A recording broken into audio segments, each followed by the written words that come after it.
Grace and peace to you from God our Father and the Lord Jesus Christ, who gave himself for our sins to rescue us from this present evil age. We'll listen again to the Apostle Paul's words in Romans chapter 13. And do this understanding the present time. The hour has already come for you to wake up from your slumber, because our salvation is nearer now than when we first believed. The night is nearly over. The day is almost here.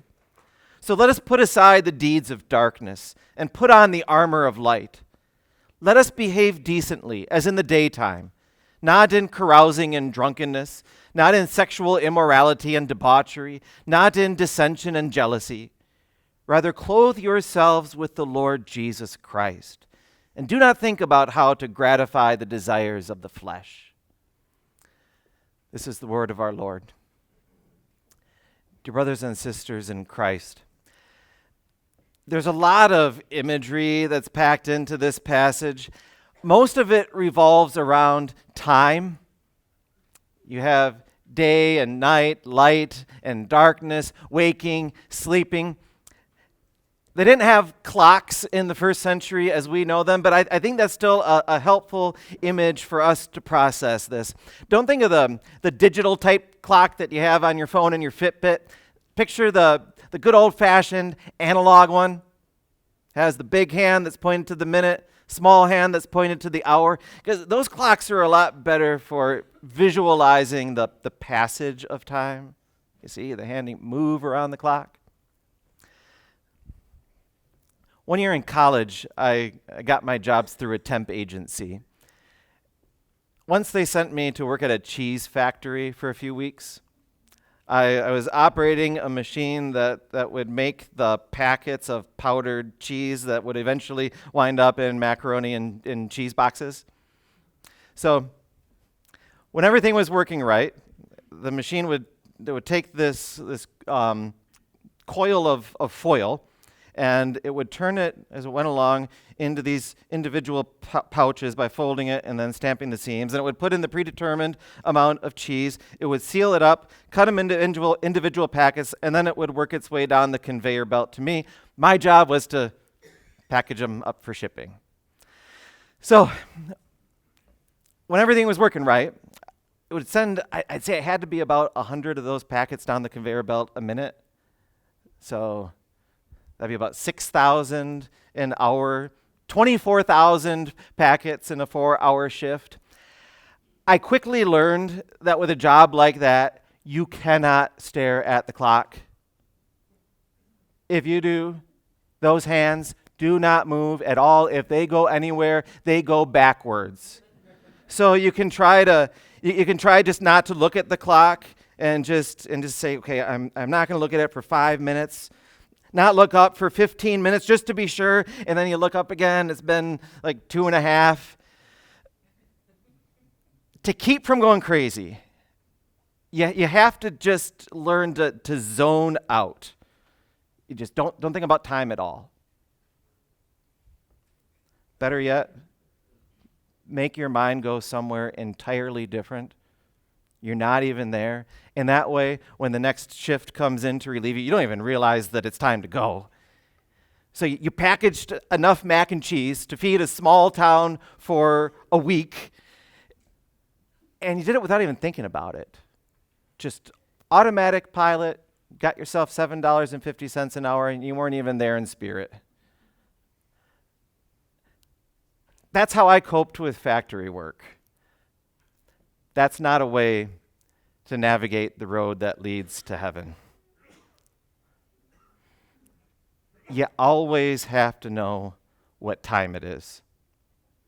So what the Apostle Paul is saying here, it's like he's the foreman on the factory floor, like shaking you awake by the shoulders, like, pay attention, your shift is almost over. It's almost time to go home.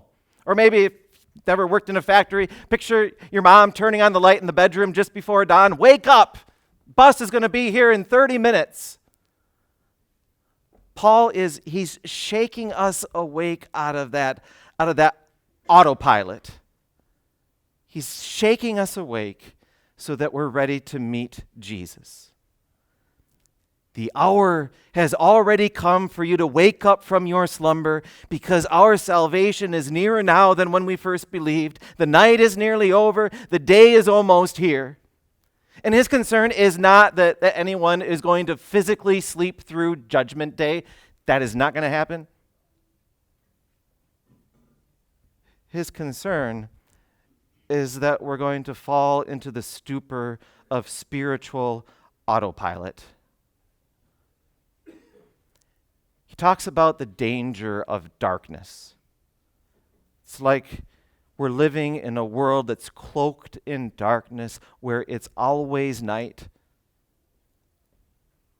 Follow that imagery? People are prone to behave more decently when there's light outside. Everybody can see what they're doing. But then when the sun goes down and people can't see what they're doing, a completely different person can emerge. Talks about carousing. I got a chuckle when I looked up the word that's translated carousing in my Greek lexicon. It describes the activity that's translated that way. And then it actually says, compare to the festival of Mardi Gras. So you've got carousing and drunkenness, basically eating too much and drinking too much. You've got sexual immorality and debauchery, which is taking something about which God says this is to be enjoyed in marriage, and then taking it out of marriage and making it into something dirty and destructive. And then you've got dissension and jealousy. The Greek words translated as dissension and jealousy. I'm pretty sure that if my Greek lexicon had been written after the advent of social media, that it would maybe give some words for it and then say, if you want something to compare it to, just look in the comment threads underneath any YouTube or Facebook post or underneath any internet news article. The opposite of kindness and decency. Deeds of darkness, he calls them. And you know what happens when you're in the darkness long enough? Your eyes get used to it, and it no longer seems so dark.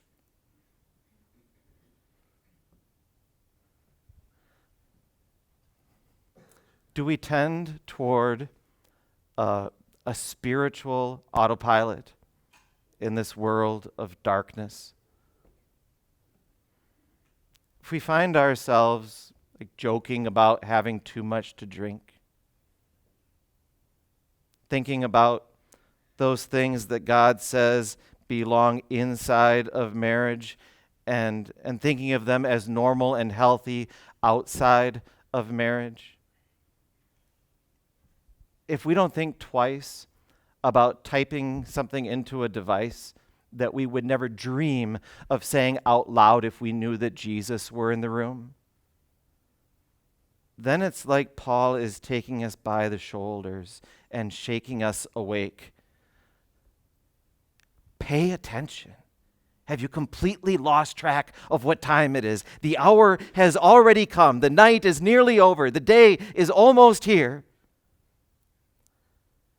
The season of Advent is all about getting ourselves prepared to meet Jesus. And not only by looking back 2,000 years when God became human and was laid in a manger and killed on a cross, it's also about looking ahead, looking out into the future and preparing ourselves to meet Jesus again. When Paul says the day is almost over, he's not using the word day there to refer to the date when Jesus is coming back. He's talking about what Jesus is bringing with him when he comes back. He's going to bring day with him. Day as in the opposite of night, the opposite of darkness. The date itself, God's keeping that to himself. Like we heard Jesus say in the gospel, not even the angels in heaven know. He tells us enough. He tells us the date, that it's right around the corner, that Keep watch, because the Son of Man will come at an hour when you do not expect him. But what Jesus is bringing with him when he comes, there's no question about that. He's bringing an end to darkness. He's bringing day as in light. So, put aside the deeds of darkness. How can we be prepared to live in the light when we're clothing ourselves in darkness? The season of Advent, it's all about preparing ourselves to meet Jesus by focusing on our need to repent, to see our sins the same way as God sees them, no matter how accustomed we are to giggling about them or thinking nothing of them or reveling in them. He's shaking us awake by the shoulders. Wake up. Pay attention to what time it is.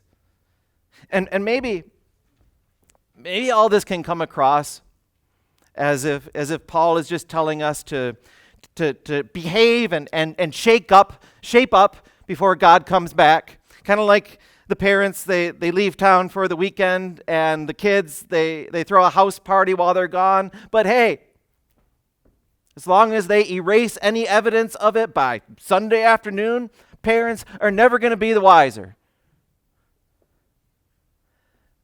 Paul isn't telling us to cover up our sins ourselves and to pretend that we're something different from what we really are.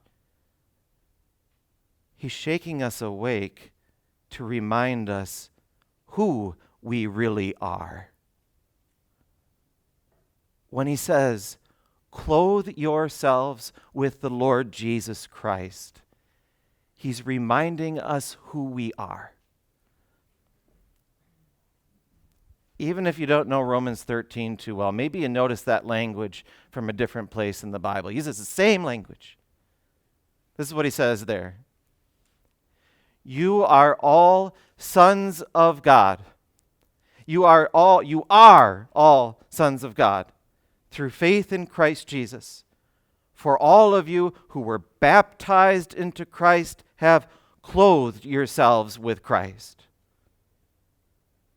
When you were baptized, God covered up your sins by clothing you with Jesus. He eradicated the guilt of all of your deeds of darkness with his light, and by doing so, he made you his child, his son.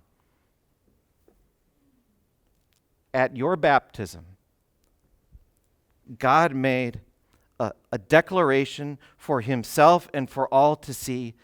This one here, this one belongs to the light, not to the darkness. On this side of heaven, as long as we're still on this side of heaven, we have a sin in our hearts that gravitates toward the darkness. And as soon as we shift into autopilot, that's where we're going to veer. But God tells us that's not who you are. So, do not think about how to gratify the desires of the flesh, but rather clothe yourself with the Lord Jesus Christ. Remember what happened at your baptism. 2,000 years ago, God became man, was laid in a manger and killed on a cross, and he ushered in a whole new era. God's light pierced the darkness. That happened 2,000 years ago. When you were baptized, God took that light and he covered you with it. You're not in darkness. You are in darkness, but you're not darkness. You're light. So keep putting on that light by putting aside the deeds of darkness and by looking at your Jesus who takes all your guilt away. That autopilot, Works well for factory workers to pass the time. Not going to be too much longer till we step into driverless cars and they take us to where we're going. We don't even need to think about where we're going until we get there. But we can't navigate our lives in Christ that way. Not paying attention, just coasting along. Christianity is not some mindless journey along the path of least resistance. We're navigating through a dark world.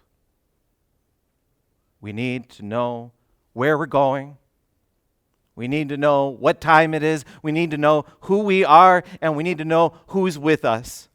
And that's why we begin our Advent preparations to meet Jesus with the Apostle Paul shaking us awake. So let's close by focusing on the destination. Verse 11, first verse. The hour has come for you to wake up from your slumber. We've talked about that, but we haven't talked about the next phrase yet, which is striking in a couple ways. He says, because our salvation is nearer now than when we first believed. So number one thing to notice is that he doesn't say, hey, wake up because Jesus is coming to judge you. His emphasis, it's not on the judgment of Judgment Day. His emphasis is on the salvation of that day. Because God became flesh. And he was killed on a cross in your place. And then God clothed you with that and covered up your sins with that, which means that God's judgment for you means salvation. Second thing to notice, that salvation that's always drawing closer. Notice who he says it belongs to. He doesn't just say salvation. He says our salvation. It's already yours. Ever since the day that God first clothed you with the Lord Jesus Christ, you're already saved. In that sense, the day is already here. You're already living in light, even in this dark world. The light of Christ shines on you. In another sense, it's not here yet. The salvation is yours. It's not all in your hands. But it's coming.